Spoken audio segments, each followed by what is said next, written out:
இப்ப இருக்க ஜெனரேஷன்ல வந்து சின்ன பசங்களுக்கெல்லாம் கூட நமக்கு கிரே ஹேர பார்க்க முடியுது. அதுக்கான ரீசன் என்ன மேம்? ஓகே.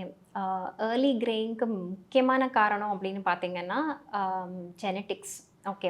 அந்த ஜெனடிக்ஸை ட்ரிகர் பண்ணக்கூடிய என்விரான்மெண்டல் ஃபேக்டர்ஸ், அப்புறம் லைஃப் ஸ்டைல் இதெல்லாம் இருக்கலாம். ஸோ லைஃப் ஸ்டைல் அப்படின்னு சொல்லும்போது புவர் நியூட்ரிஷன் ரொம்ப இம்பார்ட்டண்ட்டான ரோல் ப்ளே பண்ணும். அதுலேயும் விட்டமின் B12 டெஃபிஷியன்சி இருக்கவங்களுக்கு ஈஸியாக கிரே ஹேர் வரதை நம்ம பார்க்க முடியும். அது கூடவே பார்த்தோன்னா ஜிங்க், காப்பர், கால்சியம் அந்த மாதிரியான மற்ற சின்ன சின்ன மைக்ரோ நியூட்ரியன்ஸ்னு சொல்லுவோம் இல்லையா, இதுவும் ஒரு முக்கியமான காரணமாக இருக்குது.